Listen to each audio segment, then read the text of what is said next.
So I'm Nate Podrick. I am co-founder of Greenstone Provisions, a provisioning center in downtown Ann Arbor on Ashley Street. I also work as the Director of Development and Operations for Liberty Cannabis in the state of Michigan.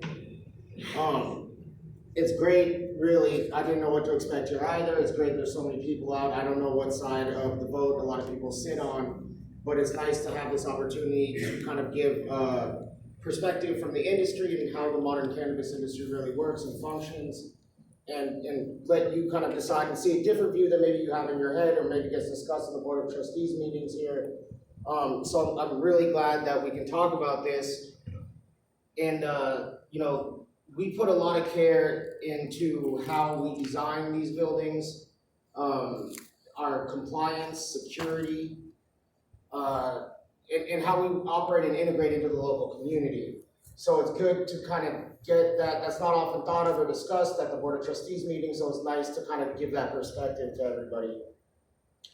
A little bit about myself. I moved to Michigan about 12 years ago. I spent 2 years in Ann Arbor and about 10 years in Silo Township, just down the road. I came here to study urban planning for a PhD at the University of Michigan with a focus on economic development. So when I work on these projects, kind of developing new projects, through my training, I can't help but look at it from sort of how the city sees it, how the local neighborhoods see what we're trying to do, and then I really try to find out, are we going to fit and anticipate what might be some problems from local constituents, and reach out very early in the process to talk to local stakeholders, staff, some local officials, the business community, chamber if there is one. I actually, prior to being a planner, I was in cannabis in California as well in 1990. Well, they legalized cannabis in 1996, so this was the early 2000s. So I've been in cannabis for. No, I'm not. I've been in cannabis for a long time, and I've really seen the industry evolve and mature, and it's in a really great place now, and especially the retail. The retail is gorgeous, and it's not what people often have in their head.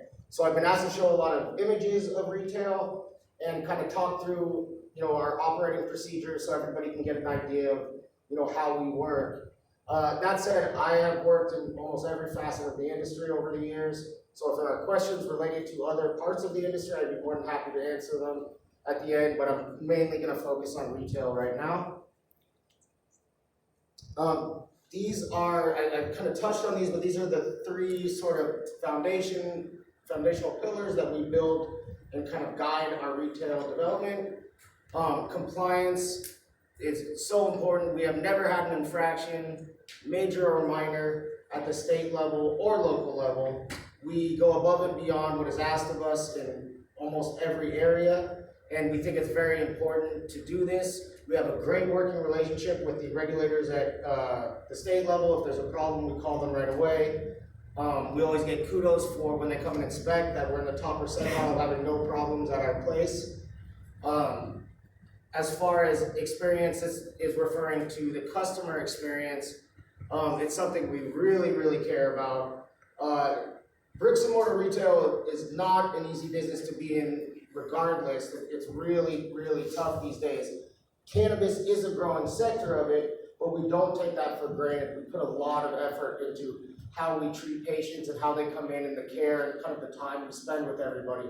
So we want to deal with a broad swath of different patients that come in, from the cannabis connoisseur who knows everything and they know what they want. They can go to the counter and have a counter service, over to maybe somebody who's just curious, has heard about it helping one of their friends, maybe a little bit older, hasn't smoked in 30 years. There's so many new products, there's so much innovation in the industry, it's always changing. So we want them to feel comfortable too. And we have a process like how we structure our retail where we can really work through that and make everybody feel comfortable and welcome at our stores.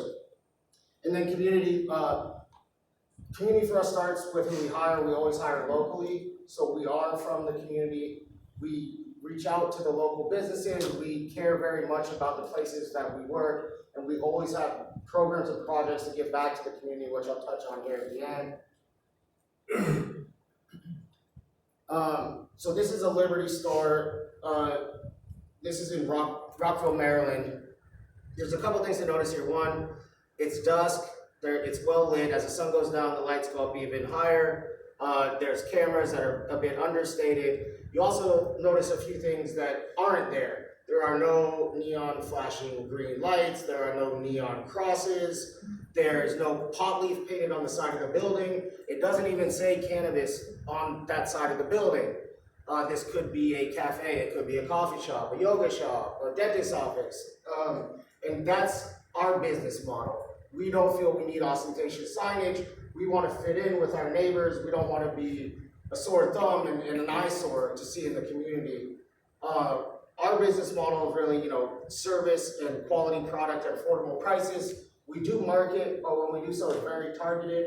When people come in, we know they're going to come back. This is the inside of one of our spaces, that same store actually. So speaking of inviting spaces, that connoisseur to the novice who's just curious, we want a space where everybody is welcome. Your grandmother, your aunt, your uncle, whomever it is, we want them to feel comfortable. These aren't dens of inequity. They get painted as like being down some dark alley somewhere, and that they're crime laden. It's just simply not the case. And the research on that from Rand Corporation and others just doesn't bear out that there's any additional crime associated with these stores. So how we operate when people come in, the person who knows exactly what they want or knows the products can go and, we have deli counter service and they can see what's new and kind of get what they like. Somebody who maybe is a little bit more timid, doesn't have the background, we don't want them to be overwhelmed. There's so many products. We have private rooms always for consultative care with a one-on-one with one of our consultants where somebody can, work on, what their goals are with cannabis, and we can sort of work through it in an iterative process to find the products that work best for them. Another unique thing we do is we categorize products by effect type.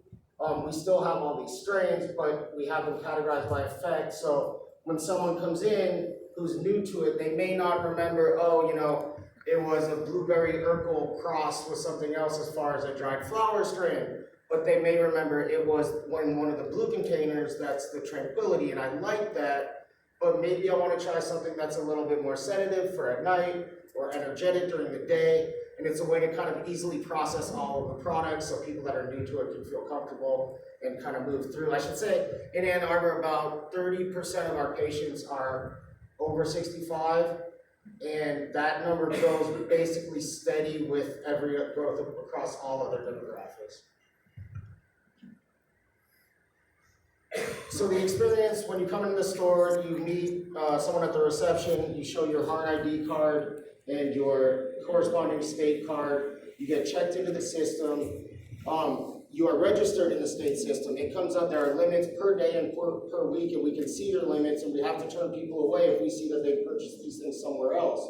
So everything through the store is tracked by the state metric system. There is no diversion, and there is no incentive for us to ever allow diversion. We have a lot of money invested across the state, and why would we put that in jeopardy by doing something silly like that, really? So when you come in, you check in, and then you take a seat in the lobby. In Michigan, it's required to have a physical barrier between the lobby or the ante room and kind of the showroom or the bud room. So you wait, and when there's space, you get buzzed back through. You can look at the products, use your counter service or the consulting. Through this process, there are cameras